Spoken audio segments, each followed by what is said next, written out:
قد يسرنا القرآن للذكر فهل من مدكر۔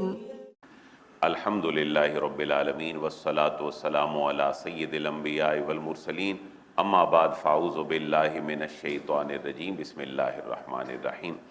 قابل صدر احترام، اللہ تبارک و تعالیٰ کے فضل اور اس کی توفیق سے 30ویں پارے کی دوسری سورہ مبارکہ سورۃ النازعات آج ہم شروع کرنے لگے ہیں۔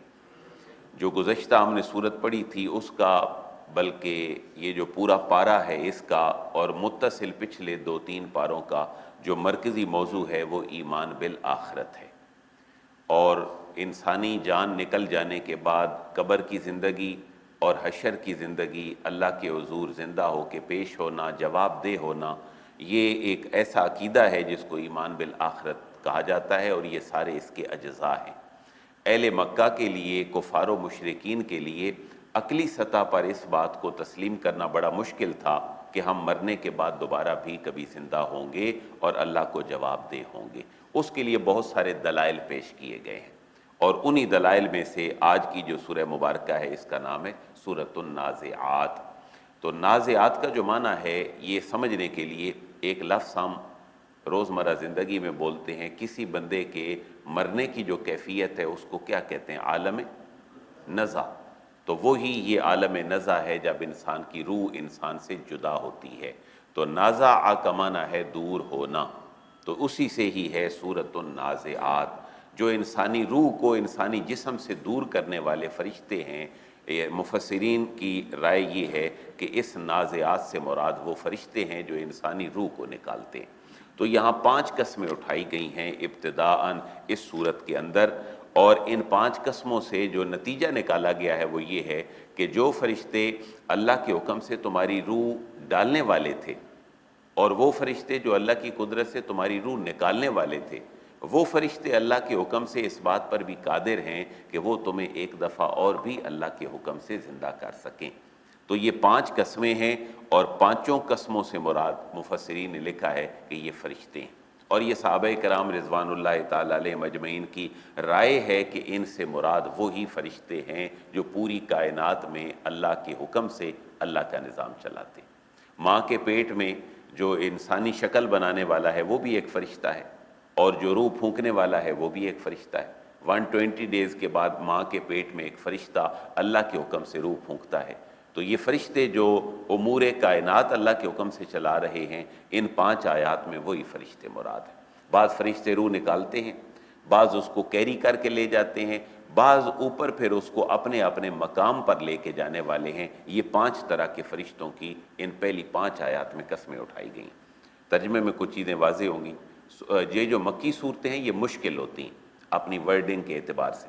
اس کی وجہ یہ ہے کہ یہ مکی صورتیں ہیں، اور مکے کے جو لوگ تھے وہ بڑے فصیح و بلیغ شاعر اور عربی کے اوپر بڑی دسترس رکھنے والے تھے، تو یہاں قافیہ ردیف کا بھی بڑا خیال رکھا گیا ہے۔ پہلے 5 آیات کا آخری جو وزن ہے وہ ایک طرح کا ہے، جس طرح شعری وزن ایک طرح کا ہوتا ہے۔ وَالنَّازِعَاتِ غَرْقًا وَالنَّاشِطَاتِ نَشْطًا وَالسَّابِحَاتِ سَبْحًا فَالسَّابِقَاتِ سَبْقًا فَالْمُدَبِّرَاتِ أَمْرًا۔ یہ 5 قسمیں ہیں، اور روایات کے مطابق یہ 5 طرح کے فرشتے ہیں۔ وَالنَّازِعَاتِ غَرْقًا واو قسم کے لیے، عربی مزاج جاننے والے لوگ اگر دیکھیں تو عرب آج بھی قسم ایسے ہی اٹھاتے ہیں، واللہ، باللہ، تاللہ، للہ، یہ چاروں جو حروف ہیں یہ قسم اٹھانے کے لیے۔ تو وَالنَّازِعَاتِ غَرْقًا واو قسم کے لیے ہے، النازعات جو کھینچنے والے ہیں، غرقا انسانی جسم کے اندر ڈوب کر، غرق ہو کر جو فرشتے انسانی روح کو نکالنے والے ہیں ان کی قسم ہے۔ واو قسم کے لیے، نازعات نکالنے والے، اور غرقا ڈوب کر، غرق ہو کر۔ تو یہاں بھی 2 باتیں ذہن میں رکھیں۔ بندہ مومن کی جان ایسے نکلتی ہے جیسے آٹے سے بال نکال لیا جائے، اور جو ایسا آدمی ہے جو اللہ رسول کا منکر ہے، اس کی روح نکلنے کے بارے میں الفاظ ہیں کہ جیسے روئی ایک گرم لوہے اور سریے میں اس کو آپس میں مکس کیا جائے اور کھینچا جائے تو جتنی وہ تکلیف دہ عمل ہوتا ہے اتنا ہی ایک انسانی ایسا بندہ جو اللہ رسول کا منکر ہے اس کی روح نکلتی ہے۔ تو فرشتے غرق ہو کر انسان کی روح نکالتے ہیں۔ وَالنَّازِعَاتِ غَرْقًا، قسم ہے فرشتوں کی جو غوطہ لگا کر جان کھینچنے والے ہیں۔ یہاں فرشتے مراد ہیں، اس کا مطلب کیا ہے؟ یہ مفسرین کی رائے ہے اور مفسرین نے یہ بات صحابہ کرام سے لی ہے۔ کوئی ایسی حدیث اور قرآن کی آیت اس پہ موجود نہیں ہے کہ نازعات سے مراد فرشتے ہیں، لیکن صحابہ کرام نے جو اس سے سمجھا وہ یہی کچھ ہے، تو ہم یہ سمجھتے ہیں کہ انہوں نے یہ کہاں سے سمجھا؟ نبی پاک علیہ الصلوۃ والسلام سے سمجھا۔ وَالنَّاشِطَاتِ نشطا، واو کا معنی اور الناشطات، ان فرشتوں کی قسم ہے جو کھولنے والے ہیں بند کو۔ یہ جو انسانی روح کا بند ہے اس کو جو فرشتے کھولنے والے ہیں ان فرشتوں کی قسم ہے۔ وَالسَّابِحَاتِ سَبْحًا، فرشتے انسان کو نظر نہیں آتے، وہ ایک لطیف جسامت کے مالک ہوتے ہیں۔ ظاہر ہے ان کا اللہ کے حکم سے آنا اور اللہ کے پاس واپس جانا وہ ہمیں نظر آنے والا نہیں ہے، تو یہ جو لطیف جسم ہے وہ تیرتا ہوا ہی آتا ہے اور تیرتا ہوا ہی جاتا ہے۔ اس کو سمجھنے کے لیے ہم قیاس کر سکتے ہیں جیسے کوئی پرندہ فضا میں اڑتا ہے اور وہ تیرتا ہوا آتا جاتا ہے، تو فرشتوں کے حوالے سے جو قسم اٹھائی گئی ہے وہ تیرنے والے فرشتے کہا گیا ہے کہ بس وہ ایسے ہی تیرتے ہوئے آتے ہیں اور تیرتے ہوئے سڈن چلے جاتے ہیں۔ وَالسَّابِحَاتِ سَبْحًا، واو قسم کے لیے ہے، وہ فرشتے جو تیزی سے تیرنے والے ہیں اور اللہ کے حکم سے روح نکال کر اللہ کے پاس واپس لے جانے والے ہیں۔ فَالسَّابِقَاتِ سَبْقًا، اس کا معنی بڑا انٹرسٹنگ ہے، خوف والا بھی ہے، خوشخبری والا بھی ہے۔ فَالسَّابِقَاتِ سَبْقًا، سبقت لے جانا، آگے بڑھنا۔ تو اگر ایک اچھے آدمی کی روح نکال رہے ہیں تو فرشتے جلدی جلدی اس کو اللہ سے ریوارڈ دینے کے لیے جلدی لے جائیں گے، اور اگر برا بندہ ہے تو ان کے پاس امانت ہے کہ یہ اللہ کے پاس پہنچائیں تاکہ اس کو کیا ملے؟ بدلہ ملے۔ تو فرشتے ایک دوسرے پر سبقت لے جاتے ہیں، اور سبقت لے جانا ان کا اللہ کے حکم اور اس کی تابعداری کی وجہ سے۔ تو فَالسَّابِقَاتِ سَبْقًا، فاب جو ہے وہ اسی معنی میں ہے۔ فَالسَّابِقَات، اور قسم ہے سبقت لے جانے والے فرشتوں کی جو روح کو لے کر اللہ کے پاس جاتے ہیں اور ایک دوسرے سے بڑھ کر جلدی جاتے ہیں تاکہ اللہ کے حکم کی تعمیل ہو اور یہ اللہ کا بندہ اللہ تک پہنچے اور اس کو جزا ملے۔ فَالْمُدَبِّرَاتِ أَمْرًا، اسی تسلسل کا یہ بھی قسمیہ جملہ ہے۔ فَالْمُدَبِّرَاتِ أَمْرًا، تدبر کرنا، غور و فکر کرنا، مینج کرنا کسی چیز کو، یہ ان فرشتوں کی قسم ہے جو حسب حکم ہر کام کی تدبیر کرنے والے ہیں۔ فالمدبرات، تدبیر کرنے والے ہیں، انتظام کرنے والے ہیں، امرا، ہر معاملے کی جس کا اللہ نے حکم دیا ہے۔ تو یہ 5 قسمیں اٹھا کر ریئلائز کیا کروایا گیا کہ یہ فرشتے تو اتنے اللہ کے حکم کے پابند ہیں، انہوں نے ہی تمہارے جسم میں اللہ کے حکم سے روح پھونکی تھی، یہی فرشتے اللہ کے حکم سے تمہاری روح کو نکالیں گے، تو اللہ کے لیے کیا مشکل ہے کہ وہ مرنے کے بعد تمہیں دوبارہ زندہ کر دے۔ یہ 5 قسمیں اٹھا کر قیامت کے وقوع کو کے یقین کو بیان کیا گیا، اور آگے 2-3 الفاظ جو جملے جو ہیں یہ اس دن کی سختی کے حوالے سے ذکر کیے گئے ہیں۔ یوم ترجف الراجفہ، یوم اس روز، ترجف تھر تھرائے گی، کانپے گی، الراجفہ تھر تھرانے والی، یعنی یہ بھی قیامت کے ناموں میں سے ایک نام ہے، جس روز تھر تھرائے گی، کانپے گی، تھر تھرانے والی۔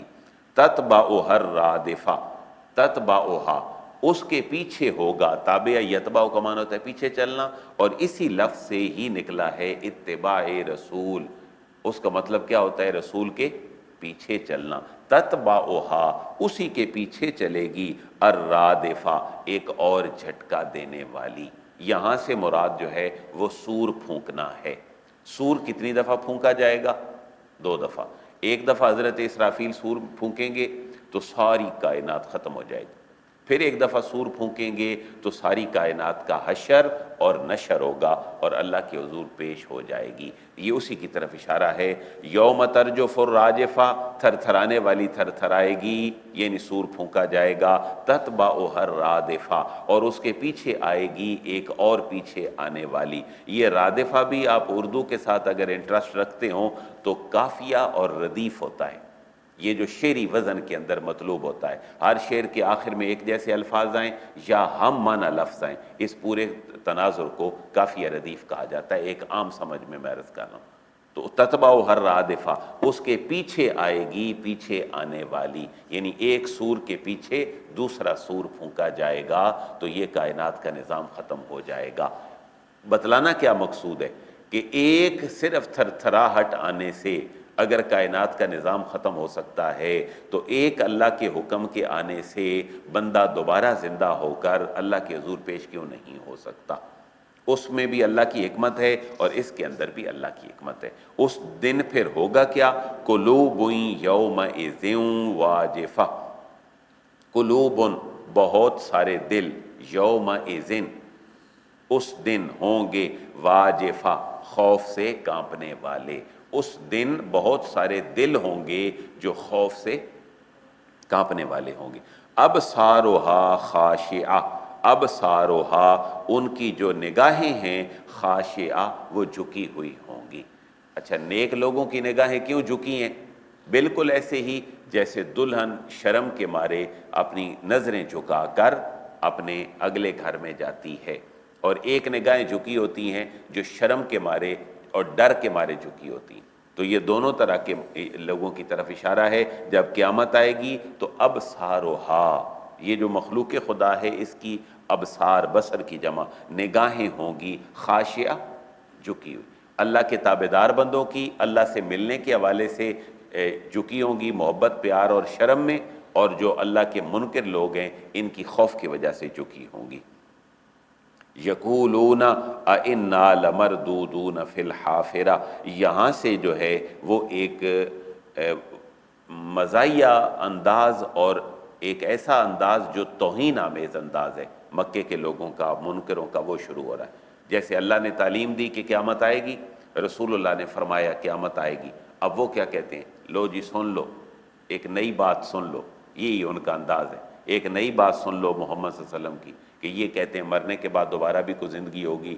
دیکھو یار کیسی باتیں کرتے ہیں، ہڈیاں جب قبر میں بوسیدہ ہو جائیں گی تو کہتے ہیں جی یہ ہمیں دوبارہ اٹھنا پڑے گا۔ یہ ان کا ہتک آمیز رویہ ہے جس کی بات آگے آ رہی ہے۔ یہ ہم 3-4 آیتیں پڑھ لیتے ہیں۔ یقولون، کافر کہتے ہیں، اَإِنَّا لَمَرْدُودُونَ، کیا ہم لوٹائے جائیں گے؟ مردود کا مطلب یہی ہوتا ہے اسلام کی طرف آ کر اسلام سے واپس نکل جائے، کہ ہم پلٹائے جائیں گے فی الحافرہ، الٹے پاؤں۔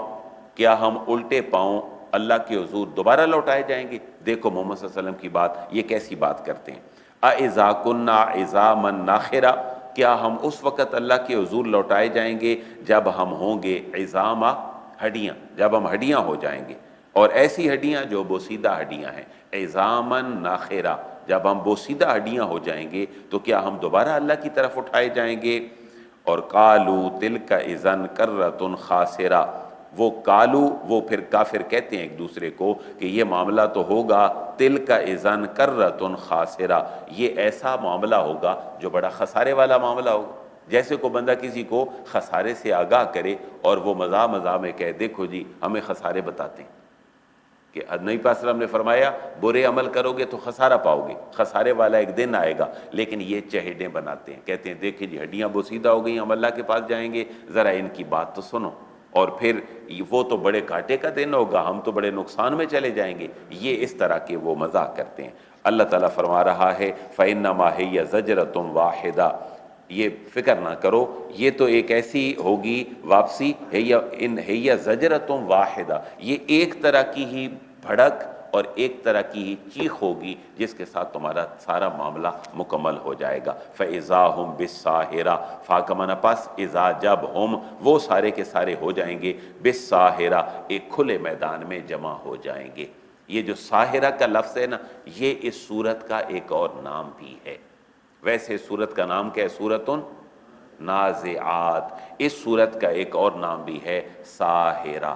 کھلے میدان میں ایک اللہ کے لیے اللہ کی بارگاہ میں جواب دہی کے لیے جو اکٹھ ہوگا اس کیفیت کو بھی ساحرہ سے تعبیر کیا گیا ہے. یہ 14 آیات ہوئیں. اس کے بعد آپ ایک موضوع ہی بدل گیا.